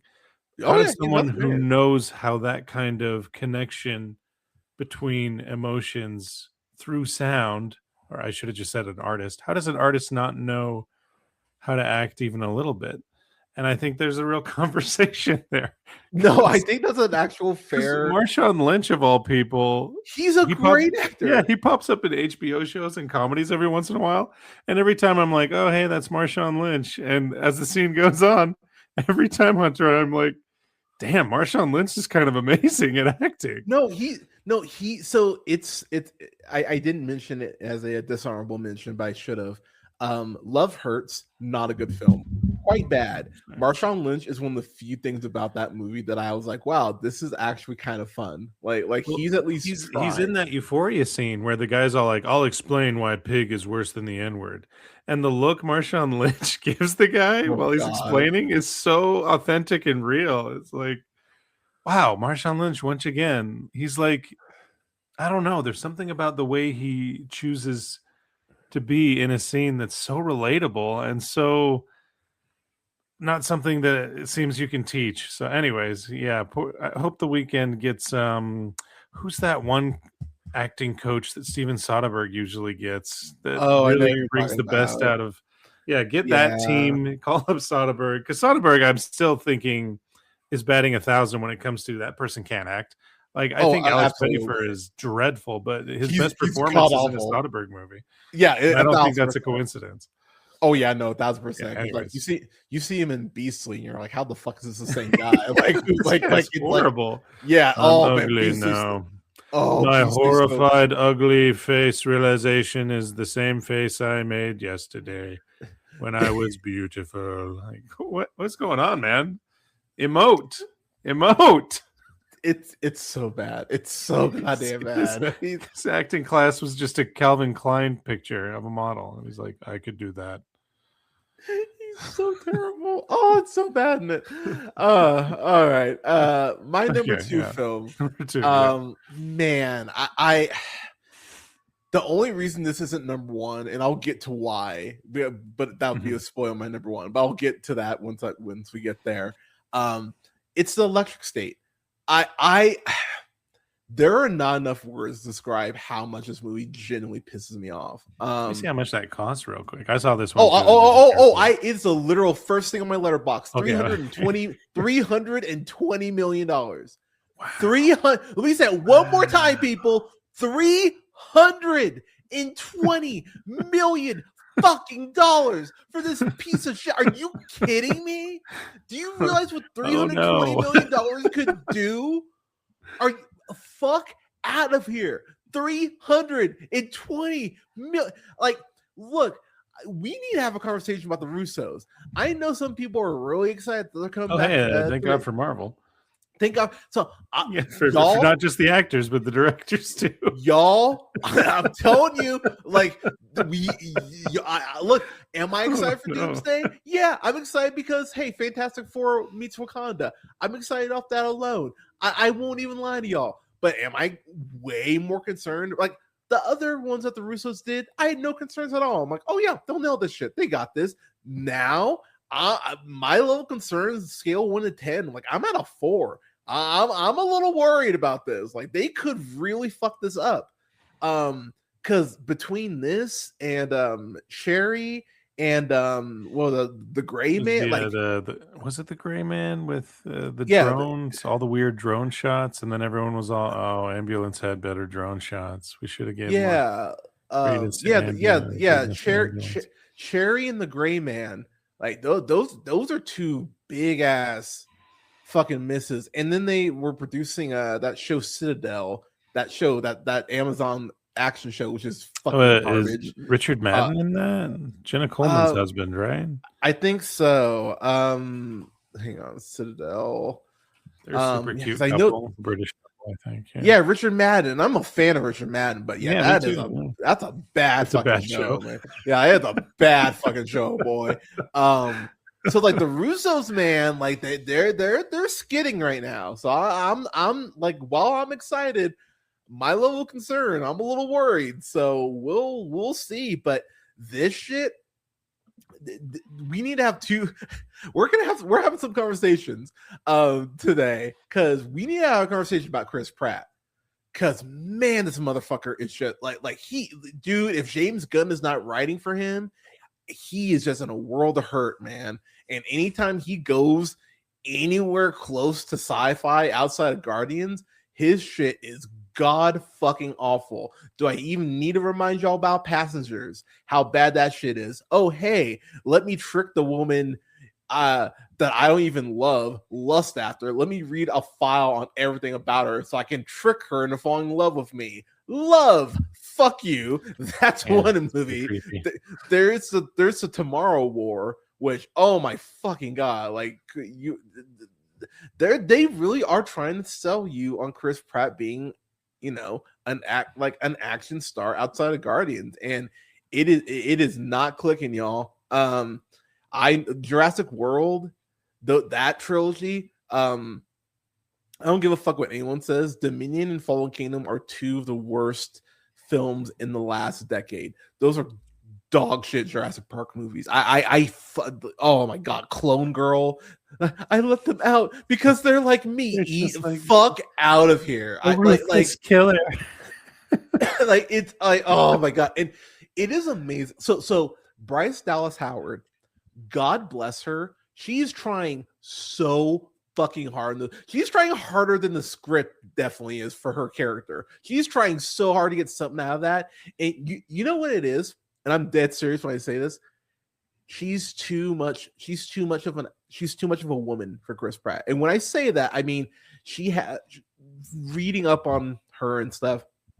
She clearly has like, feminist views, more leftist views. And because she's an intelligent woman. And Chris Pratt hates that shit.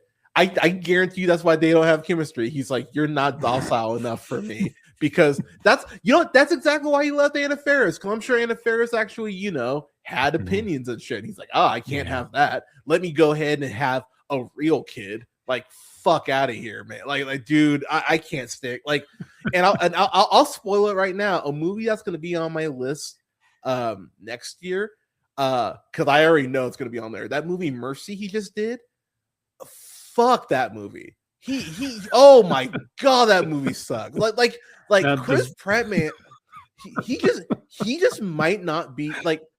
I'm really gonna start asking people like, is he as good as you think he is? Because I don't think he is, and I think, I know Mario made money because it's fucking Mario. It's not because of Chris Pratt, but at the end of the day, man, like between the Jurassic World movies and Passengers, Tomorrow War, like he's been in some shit that he's leading that is just that he just doesn't have the chops to go ahead and carry it. And him and Millie Bobby Brown have like anti-chemistry in this movie. They're trying to kind of go like the ET route with Millie Bobby Brown, stealing from the 80s. What a shocker.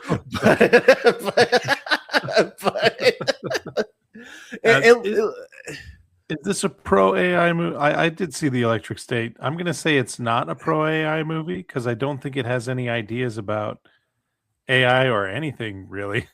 More like product. It's definitely pro product, pro consumer, the Hobby Lobby gets to say it's a person now. Stuff like that. Like corporations are people. We should give corporations freedom. That's what I got out of it.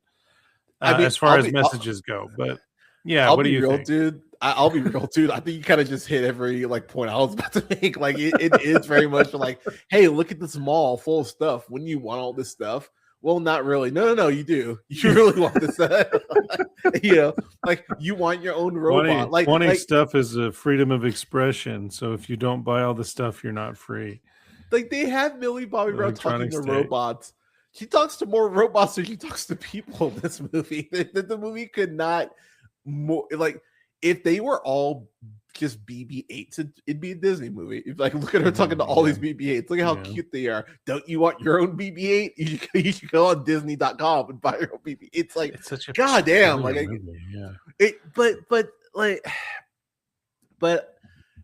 Jason Alexander is in this. He like plays her dad, like her stepdad, and that was such a weird sequence. Like her being this like girl wants to be a scientist and them being like, stop having your own thoughts, how dare you? And I'm just like, what am I watching? Like really, this is how we're so but it's so Stranger Things coded. I'm like, why can't she just be a young adult on her own? Why she just have to be, you know what I mean? It's just like, why can't she be her own? It's so much of like, so okay, I've seen her. Like, I think she's actually really good in those Enola Holmes movies. I think she's good. I agree with that. It was fun movies.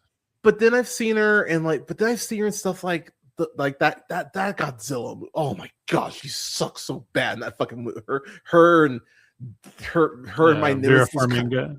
Yeah. Oh my god. Yeah. Just garbage performances. The weirdest motivation I've ever seen in a movie.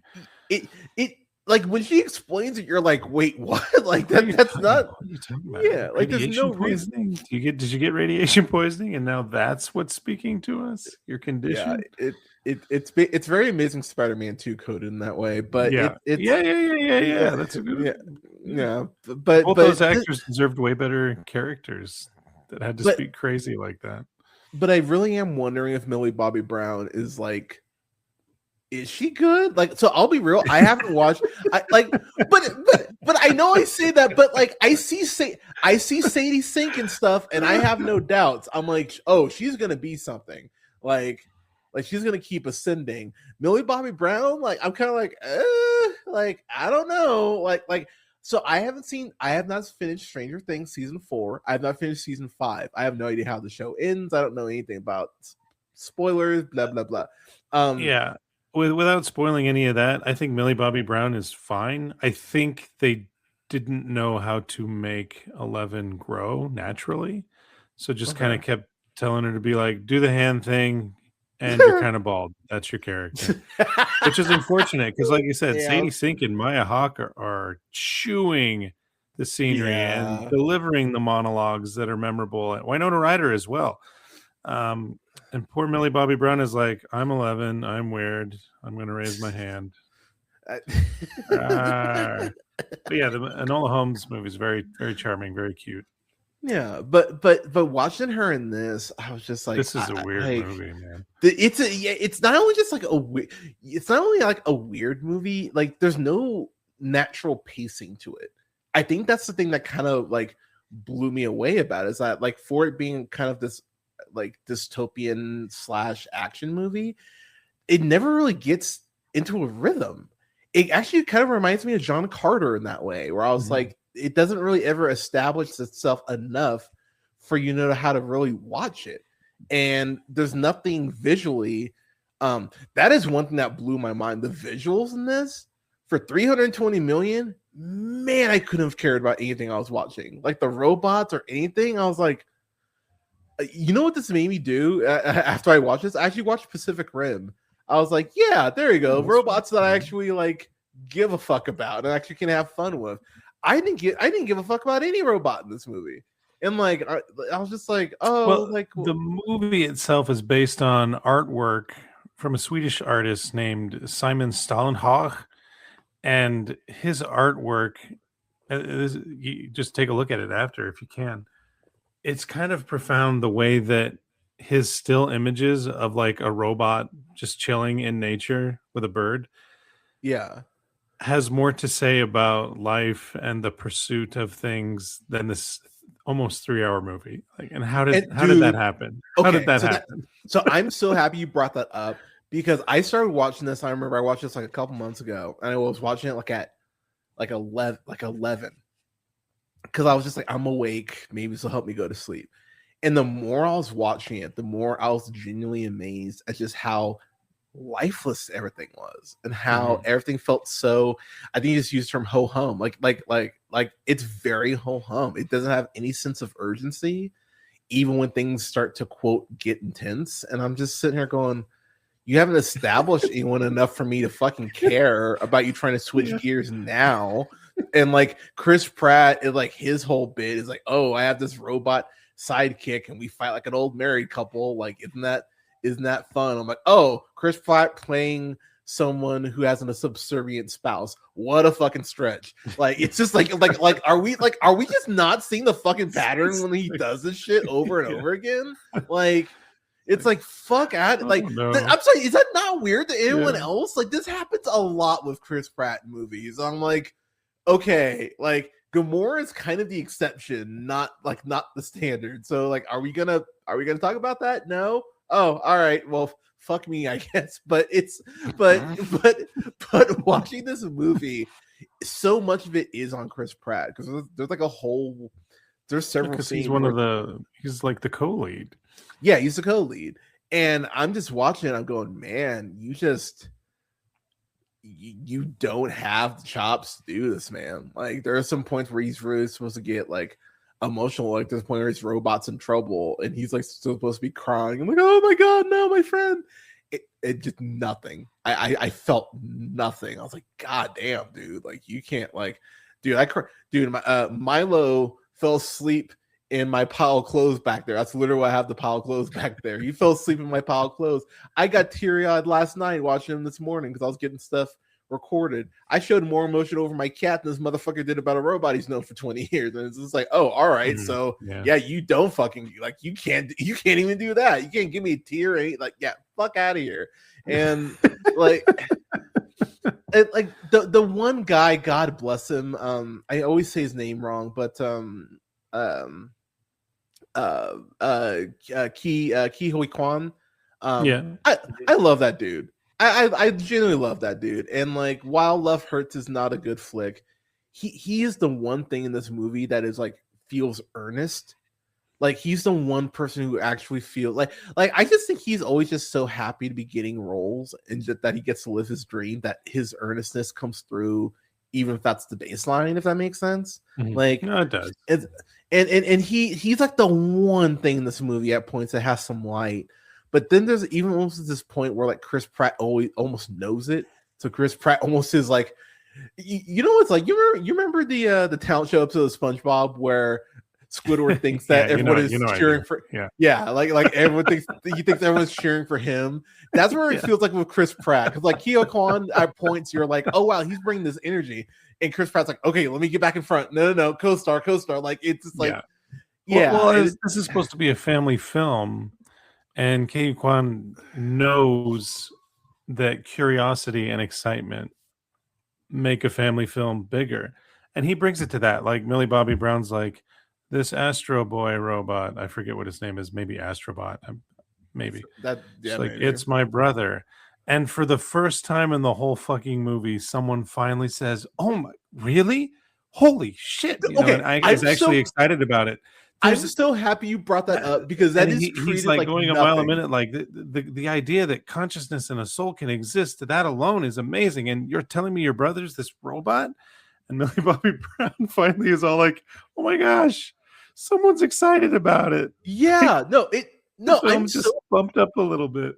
I'm so happy you brought that up, because like everyone is so like it's like Ted, where everyone is so nonplussed about a talking bear, but like it's not a joke. It's just a very insane plot hole that the movie just doesn't address until it almost feels like that was an improv scene, because it's so out of left field. You're like, wait, did they write it like this, or did Ki Hui Kwan just go like, wait, how is no one brought this up yet? I can't do a -5 energy on this. I gotta be big. Yeah, like, oh god, that would be sad. Like, Russo's just like, yeah, he improv the whole Tucci, scene. who's amazing, is also like, hey, it's me, Stanley Tucci. Okay, I was in a Transformers. You know where the check goes. You know, that sort of thing.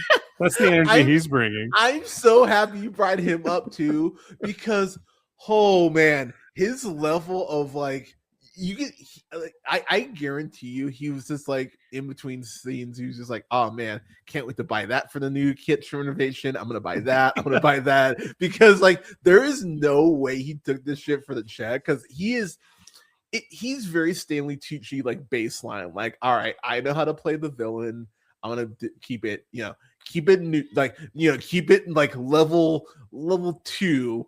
Level 2 out of 5. We'll keep this nice and nice and breezy. Don't need to extend. Don't need to like overact or put a lot of effort in, because fuck it, Netflix movie. Like it felt very much like how he played it. And there are points he's supposed to be villainous, like kill all the robots. So I'm like, all right, like is that all you got? Like it's just like it feels very.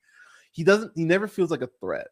That's really probably like one of the main things, but it might be, I don't know. There's so much wrong with this fucking movie. It's like it's kind of like a pop song. Like Woody Harrelson's all like, "What do we want?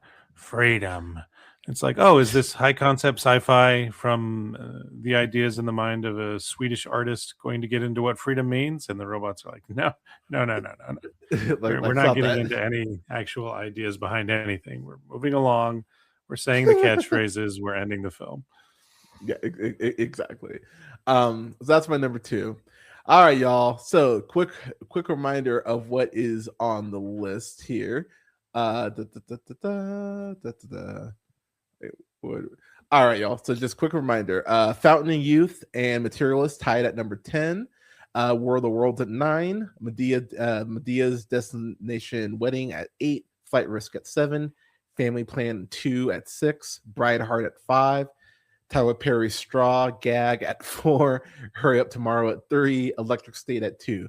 All right, and my number 1 least favorite film of last year is directed by Tyler Spindle, who also directed another movie I fucking hated, and it was on my worst of that year. David Spade's The Wrong Missy. It's Kind of Pregnant, starring Amy Schumer. I've never been an Amy Schumer fan. She always just rubbed me the wrong way. I thought Trainwreck was a blip on her career because I was like, oh wow, that was actually really well done. Like, credit where it's due. But then I remember she did Snatched with Goldie Hawn after that. I was like, oh, here we go, right back to the sewage. And then she did I Feel Pretty, where it's like, oh, all you have to do is think, is literally get a concussion and be like, oh, now I like my body. Like, yeah, women, don't you feel inspired? It's like, wow, you guys are fucking monsters. This movie is Amy Schumer's character going, I don't have a man.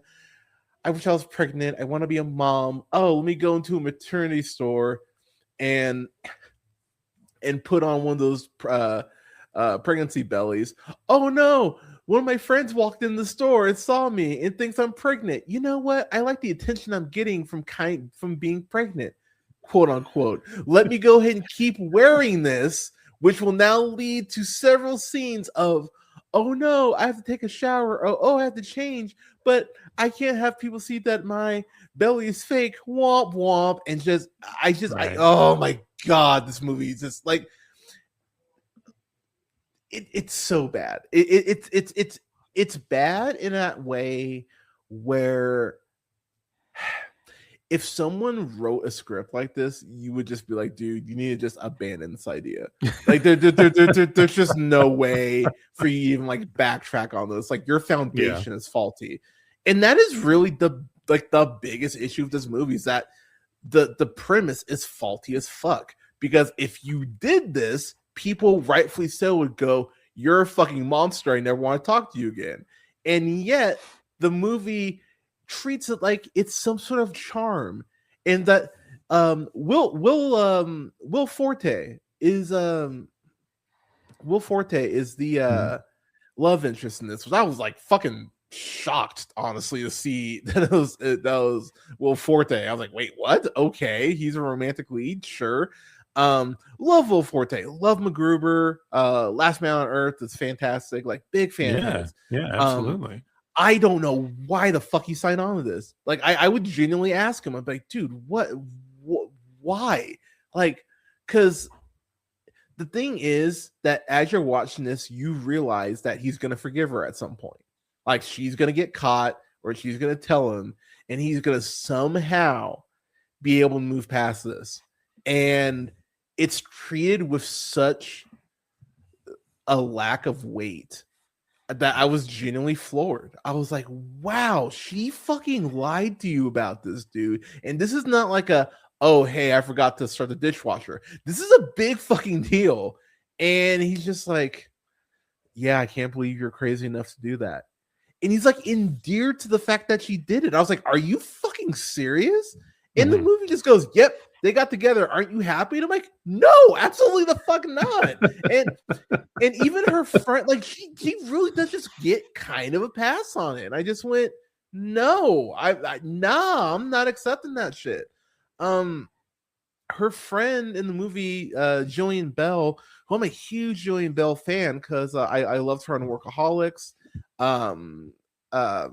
Of course, 22 Jump Street, oh my gosh, Fist Fight, Officer. I'm a big Jillian Bell fan, but I don't know why I don't know if she's just an Amy Schumer fan or something. I don't know why she's in that shit. This was exhausting to get through. That's the thing that just really just angered me, is how. And it's over 90 minutes. It's closer to 2 hours. I think it's like an hour 48. And I was just like, why is this an hour 48? Why is this not just a clean 90 minutes? And yeah, it's one of those films where There's actually a point in this movie where Damon Wayans Jr., because Amy Schumer's character is dating him, and he actually just goes up to her and is like, "Look, I I can't remember if she proposes or something happened. They break up, but she's like so obsessed with the fact he broke up with her that she's like fucking her life up, like missing classes and shit. I'm just like, because she's a teacher, and I'm just like, you need to get your shit together. And but again, it's all treated as this endearing quirk. But yeah, kind of pregnant, terrible. Don't ever watch it. It's not worth your time. But that is my number one of last year. So I'm gonna get on out of here. Canada, thank you, sir, for staying on. I appreciate it. Tomorrow I will be on. So 27th, I will be on. I will be doing my best of tomorrow. So check, keep up on my socials for that. The Real Pineapple on J Hunter Real Pineapple on Blue Sky. J Hunter Real Pineapple on Instagram. J Hunter Real Pineapple on Threads. Check out the Real Pineapple wherever you listen to podcasts and on YouTube. Canada, tell the people where they can find you, sir. Hello. Yes, that's me, Bradley. I'm at Bradley of Martin on Instagram, and I think that's my letterbox also. You can hear me at oneofus.net reviewing generally what's popular on Netflix, some select in theater stuff. Just reviewed a Kiefer Sutherland movie about shooting at the cartel, which was not great, but not the worst. Not great, but not the worst thing. What a backhanded compliment. Brothers Under Fire, yeah. Well, its biggest problem was there was the brothers that were under fire, the band of soldiers. Yeah. They were like cameos in the movie almost. It's very odd film. Of course.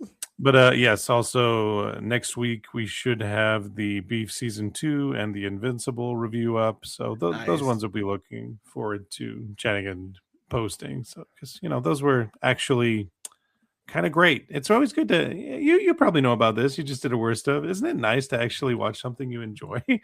Oh, dude, it's the best. Like that. But see, that's like, I know Jamarco, shout out to Jamarco, always gives me shit for it. But I'm like, dude, I don't know how much I appreciate the great stuff without watching the bad stuff. Like, it does help me kind of keep balance. This is a year, or last year, I just didn't go as hard for my worst of.